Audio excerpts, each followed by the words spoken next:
You know, we talk a lot about foreign policy and civil liberties and economic policies, and I will continue to talk about it, but I was trying to figure ways of summarizing some of those issues.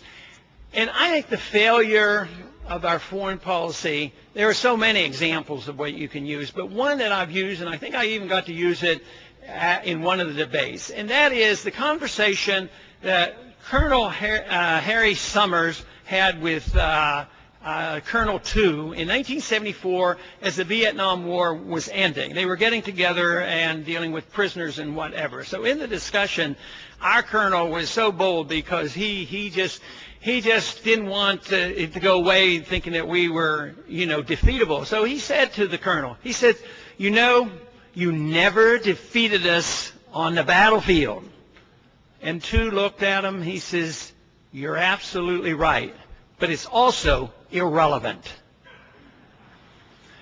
And that is our problem, I think, in our foreign policy, is the real truth is, by not knowing the truth, it's irrelevant to brag about how many bombs we can drop and how many people we can kill and how long we can occupy a country and on, and yet really it's not relevant when you think about what the real goals are supposed to be.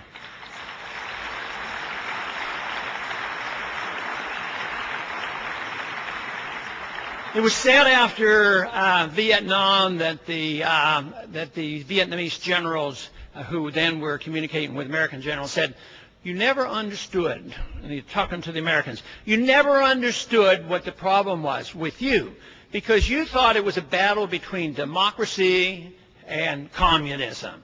He said, but for us, it was always foreign occupation. And that is what energized their people. And that is why we're having trouble now with our foreign policy, with the continued threat and the continued draining, because our government has refused to accept the truth which is staring us in the face.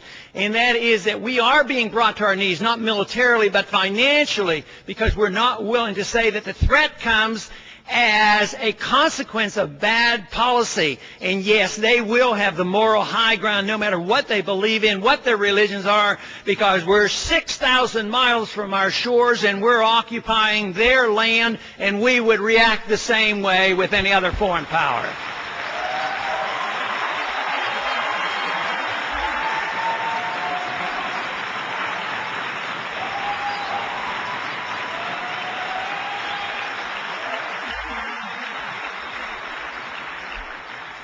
Two little reminders that many of you have heard. War is said to be the health of the state, and war is a racket.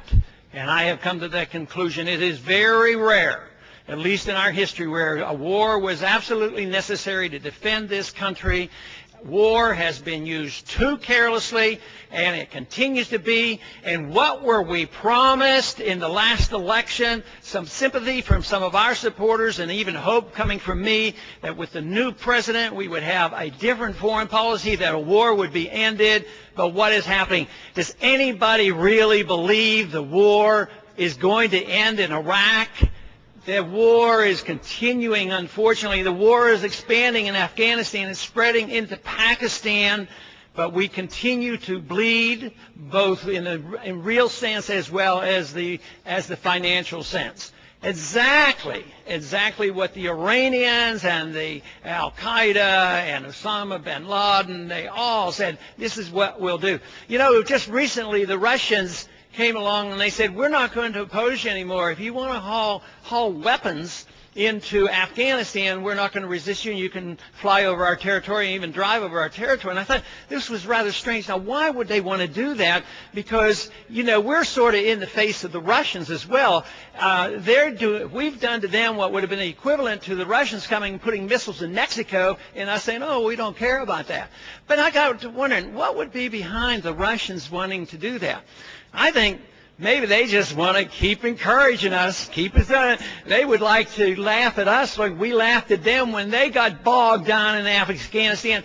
But, you'd think we'd have a memory. I mean, the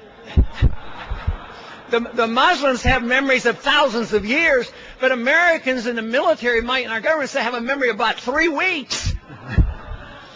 So maybe that is the case. Unfortunately, being there is not much to our benefit.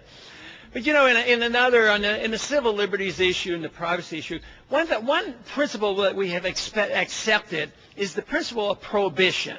If we have prohibition of those things that we think are not good, that we can have moral behavior corrected by prohibitions and mandates, all of a sudden we're going to be a more moral nation and we're going to be a better nation. The whole thing is, it's just like foreign policy. The more we pretend we're protecting ourselves and building up national defense, the weaker we get. So the more we use this idea of moral imperialism on our own people, the more the problems are. Take the war on drugs. We have a war on drugs, well intended by most of those who push it, and they say, yeah, drugs are bad for you. But how about the war on drugs? Isn't that bad for all of us as well?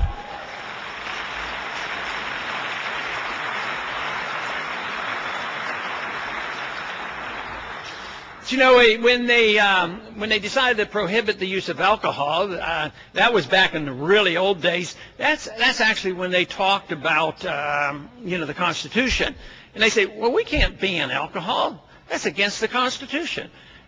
Can you imagine this day and age of amending the Constitution to do some of the things they're doing? They wouldn't think about that. They amended the Constitution, didn't work, and then they repealed it. But now all this prohibition and interference. Just a couple weeks ago, we decided, cigarettes are bad for you too. I wonder how long it took them to figure that out. I mean, it must be just recent because for 100 years we were subsidizing tobacco. Now that we got all these people sick from tobacco because we were subsidizing and encouraging people to make a lot of money, now we have to say, oh no, we got to prove ourselves. So we're going to regulate cigarettes as if it's a drug. Well, I think cigarettes are horrible. I think they're very damaging to health. But I just don't think that's the role of government. And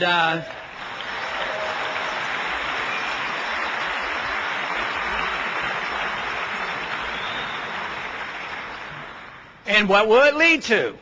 Already, federal and state taxes on smoking is very high. I understand the underground economies have already started, black markets in tobacco products, but it's going to be a lot more.